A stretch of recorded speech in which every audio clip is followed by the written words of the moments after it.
What's up YouTube and hi, welcome to the channel. My name is Juju and in this video we're going to be going over all of the new death cards in the new Gods Unchained expansion, Mortal Judgment. So a couple of interesting things. If you're watching this video right now, be sure to check out the other videos on the series. Originally I wanted to do every card in one video, but that would have been too much. So I decided to go ahead and break it down by class and domain. With death, this is actually going to be the first time I see all these cards, so you'll be getting like my reaction to it and my initial thoughts on what I think. Of course, these thoughts and feelings can change over time, but I figured it'd be a good exercise to kind of just like break down each card just to show what I think would be powerful and which decks would benefit from each card, right? So with that being said, let's go ahead and talk about death. So for our commons, okay, this one is very interesting. Breach Colossus, 8 mana, 14/11, frontline, can attack at the start of your turn, deal 5 damage to each god. Wow. That's an interesting card. Yeah, I like this. This is, when I think of this card, I think of ramp death, which isn't a popular archetype right now, but it's definitely something that's possible. I don't know how much the Atlantean synergy matters. I don't like how it can attack because, honestly, it's like cards attacking is a very vital part of the game, obviously, but it has frontline, which is good, and it still deals damage at the start of your turn. Deal 5 damage to each god. It does happen at the start of the turn though, but this stat line is pretty beefy, which is great. That's what I'm talking about. Like if you have an 8 mana creature, if you have to wait 12 turns, yeah, if you have to wait 12 turns to play a card, that's the stat line I want. So great job to the devs catching up with the mana curve. Anyways, yeah, I don't know if I'd play it, but it does sing like ramp death to me or something along those lines. So, cool. Next up, we have Reclaim. This is your 4 mana, draw 2 cards, empower 1, add a Pharaoh's Heirloom to your hand. So this is actually the first empower card that we have, which is nice. Pharaoh's Heirloom, if I'm not mistaken, let's just go ahead and check this out. I do want to get this right because they have shared Pharaoh's Heirloom. Pharaoh's Heirloom. Gods Unchained. Oh, apparently it's a tonic on Amazon, so that's pretty nice.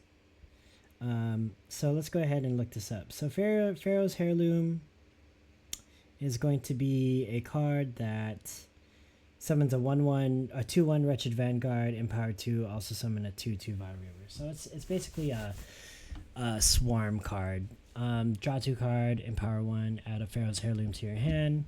4 mana, draw 2 is not great. 5 mana, draw 2, and a Pharaoh's Heirloom isn't great either. I actually don't like this card. I think there are better draw options for death. Cool. Moving on. Bifurcating Curse. Bifurcating Curse. 6 mana spell. Pick 1. Destroy each creature with an even mana cost. Destroy each creature with an odd mana cost. Oh, that's some interesting design. This could be good depending on how you build your deck. I mean, honestly, this seems like another like AoE option for death, in my opinion. So it has to compete with all the other good AoE options like End Time, Apocalypse Now, Neferu, all that other stuff, right? So it's an interesting effect for sure. I'm just not too sure how well it will read in the meta.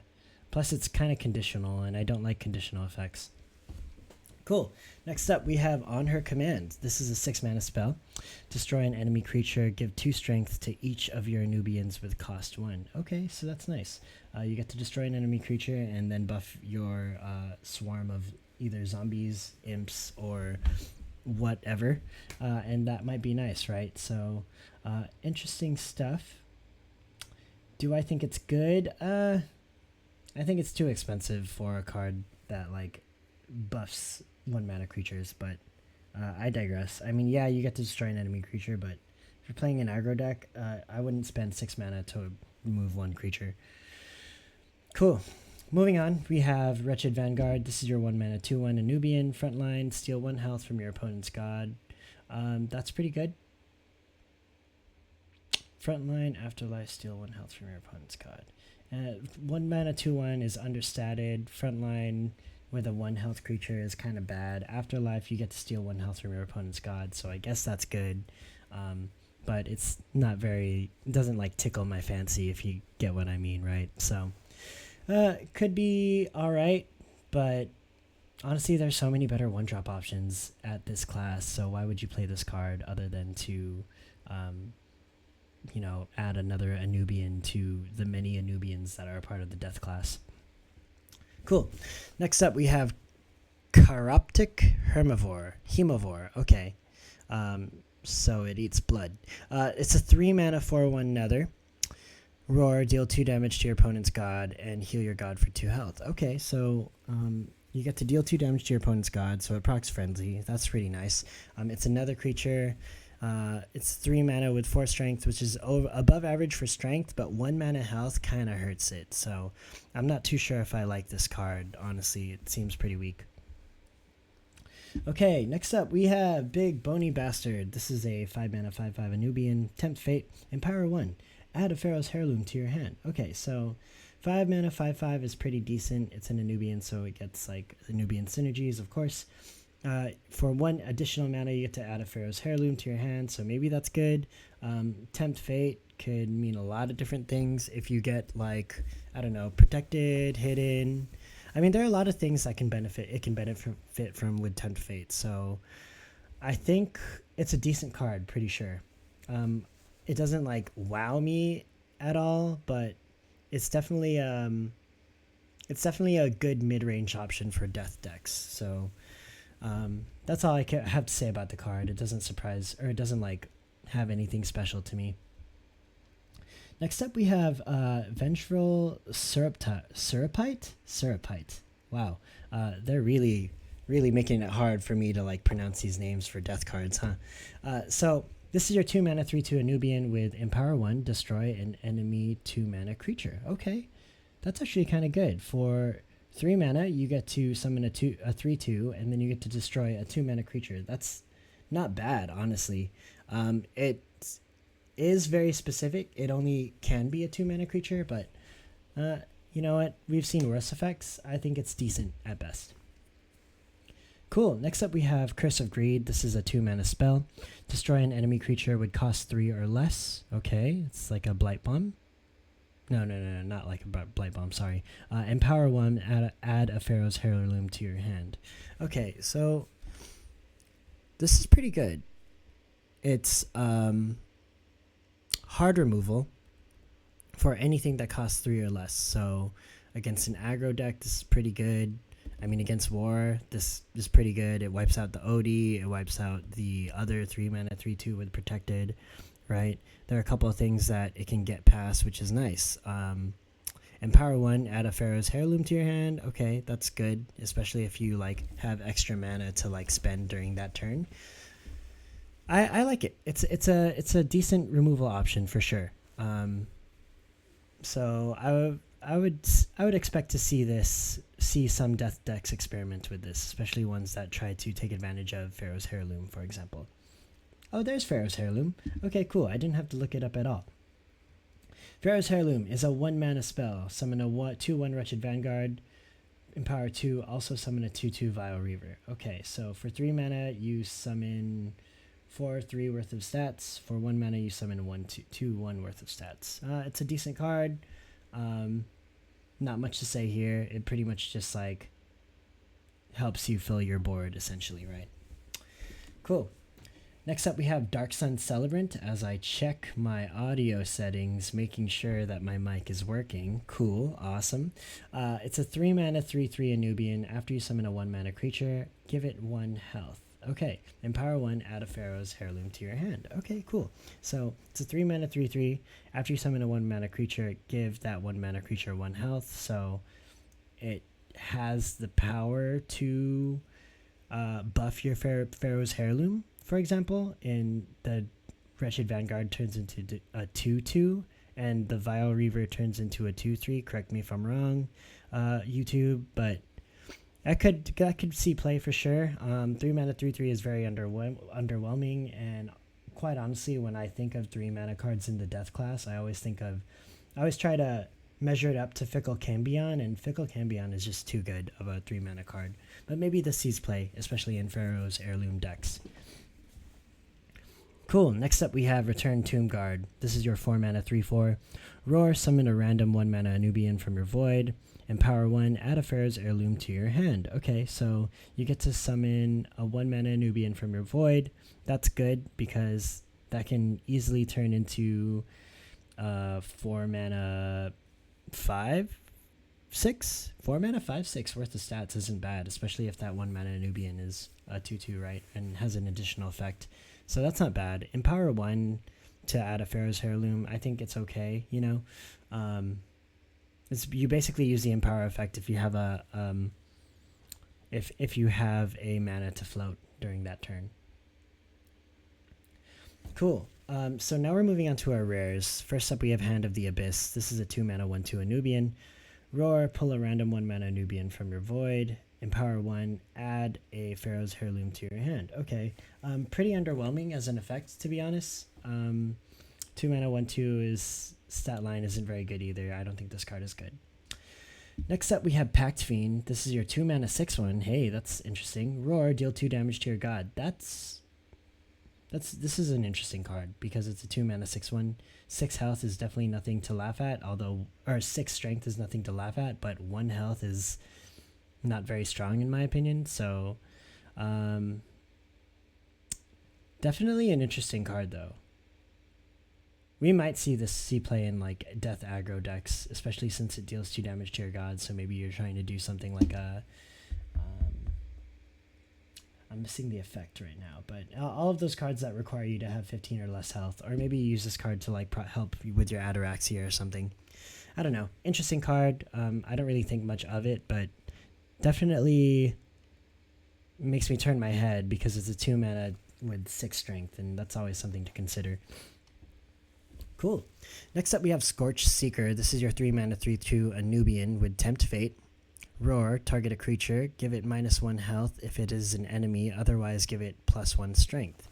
Okay, dope. So you get to deal 1 damage to an enemy, and then you get to buff one of your other creatures. It also gets Tempt Fate, so maybe there's something that can buff it. Honestly, I think it's pretty underwhelming for its stat line. 3 mana 3/2 is not fun, even if it is a Nubian. So the Tempt Fate bonus has to be very good for it to be playable. If it's not very good, then I think this card is a waste of mana. Cool.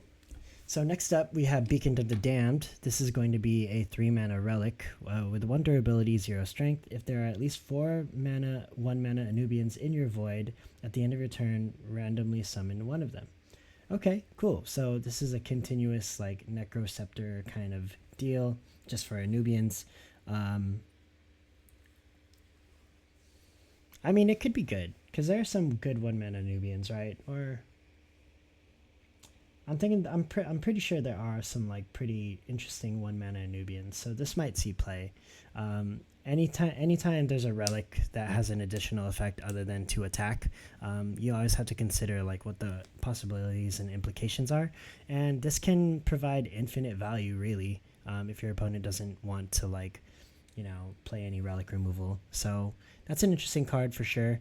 I'm not too sure how impactful it will be, but I mean, it's a Necrosceptor-ish card for Nubians, so maybe there's something there. Cool. Next up, we have Dead King's Touch.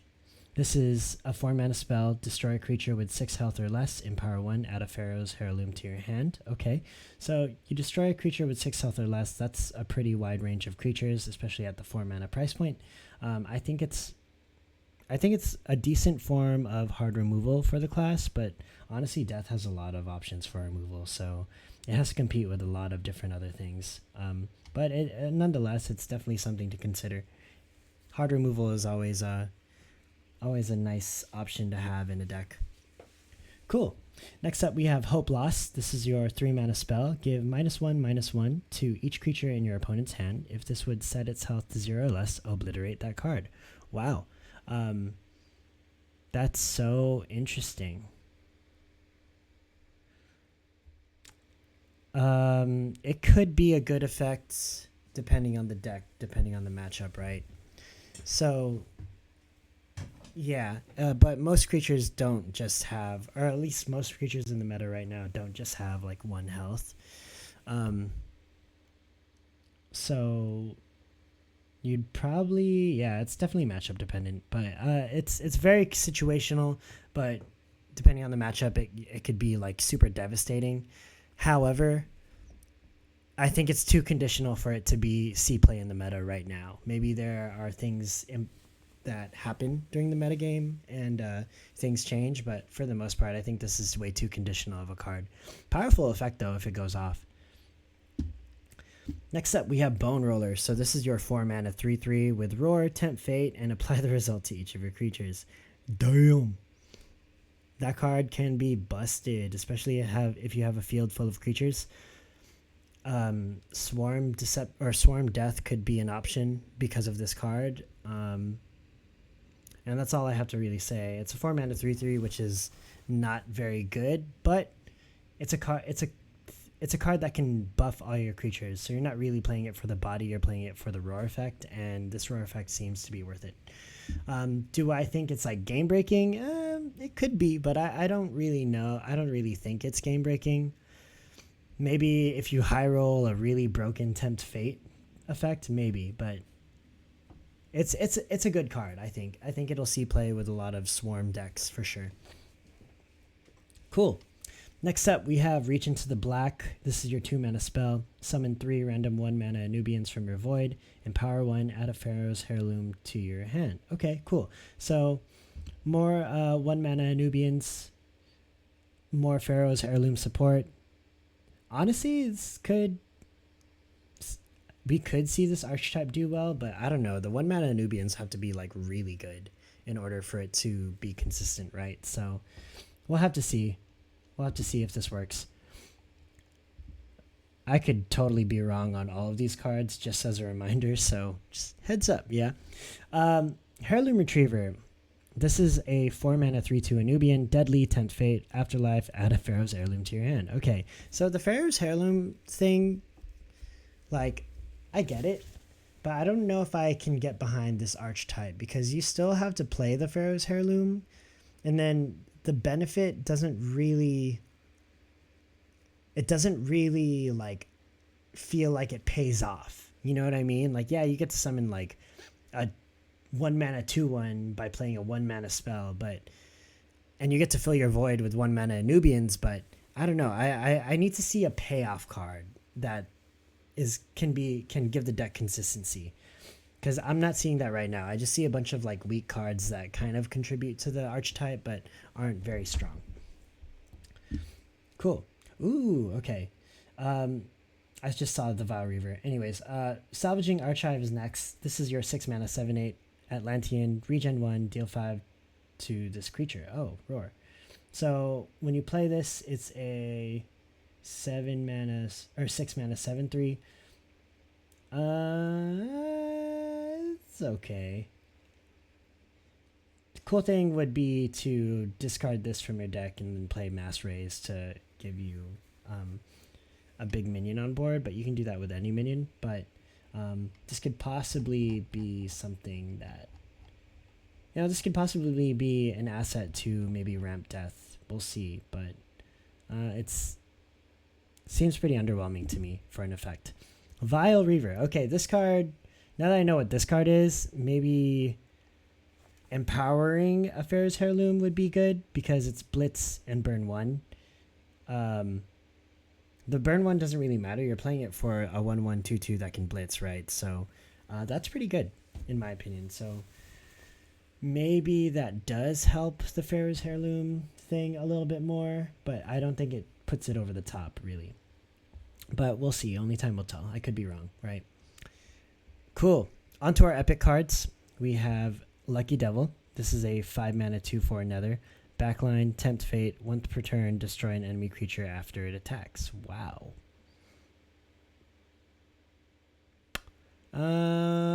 Backline, Tempt Fate. So Tempt Fate, it can get like a defensive trait, like maybe like a hidden or protected or a ward. That could be good.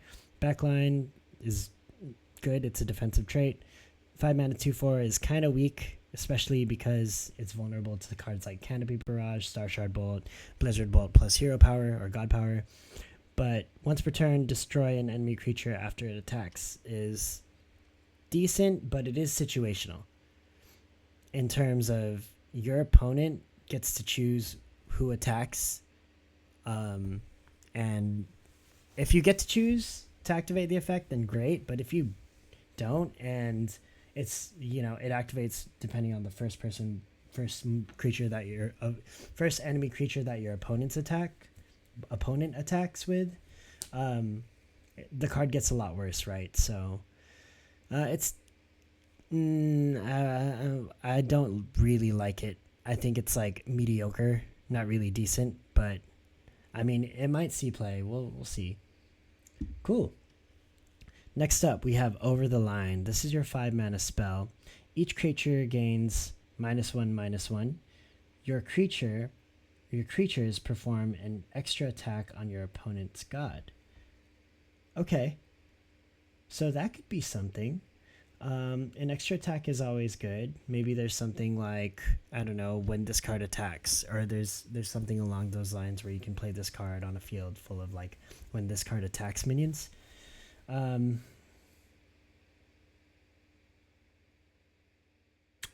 Yeah, I mean this could serve as a finisher too. I mean you shouldn't really be picky, right? But it doesn't like. First glance, it doesn't wow me, but I could see the implications of this card being good. Like, imagine having a field full of like mid-sized minions, so like, I don't know, like 5/5s or 4/4s or 3/3s, and then you essentially do more damage at the cost of 1 strength and 1 health. So this could see play mid-range as a finisher, but there might be better finishers out there. Cool. Next up, we have Land of the Dead. This is our 5 mana spell. Select up to 6 1 mana Nubians from your void and summon them to the board. Okay. It's dope. You get to fill your board with 1 mana Nubians for 5 mana. That's pretty interesting for sure.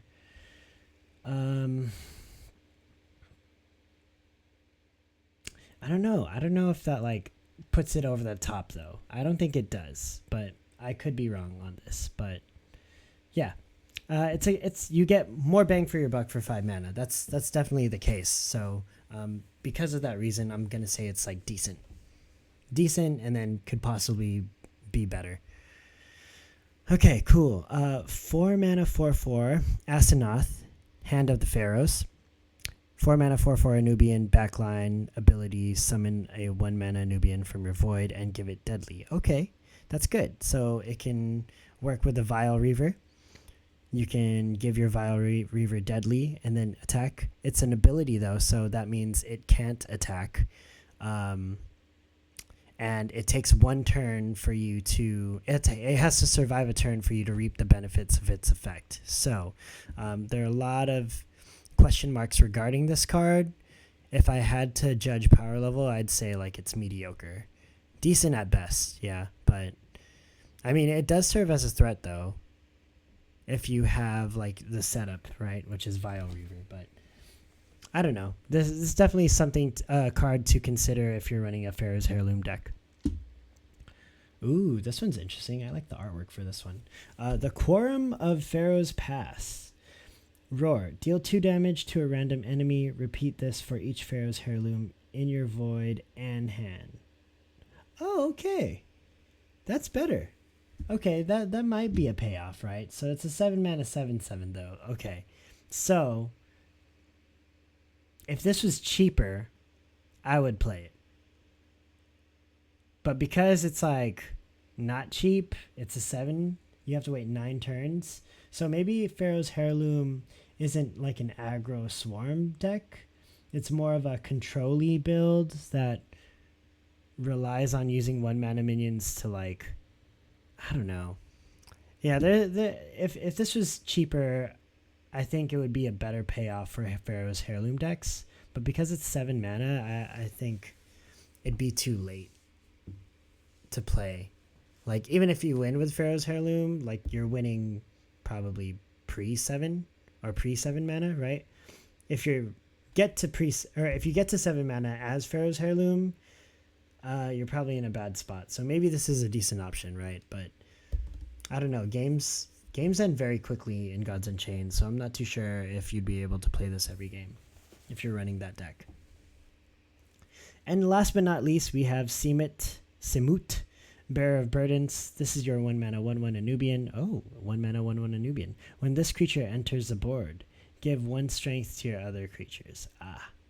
Okay, so this is a 1 mana Anubian that you can summon over and over again and get buffs with. So I can get on board with that. The synergies are there, but we just did Deception, and Deception seems to be really good. If I had to compare, like, what Death got to what Deception got, I think Deception got it way better, to be honest. Like, more useful cards. Death still got decent cards. It's going to be interesting to see how this Pharaoh's Heirloom archetype does, but just based on what I'm seeing right now, I don't think it's going to be, like, too strong or game breaking, but I could be wrong, right? So there's always that chance, and I can't tell the future, nor am I a game designer. So yeah, I've just play Hearthstone and Gods Unchained at a really high level. So that's pretty much my opinion on the Death class right now. If you have any suggestions, or maybe if you thought of any crazy combos, feel free to share them in the comments below to, like, start the discussion and the theory crafting. Because I honestly think the Heirloom archetype is an interesting archetype. I just think it might be too underwhelming in terms of power level. But maybe I'm wrong. Maybe I'm missing something from cards from the Genesis class or the core set or Trial of the Gods. So that's where y'all come in, right? With that being said, that's the end of the video. If you like the content and want to see more, please like the video, subscribe to the channel, and then leave a comment below, yeah? But thank y'all for tuning in, and we'll see you next time. Peace!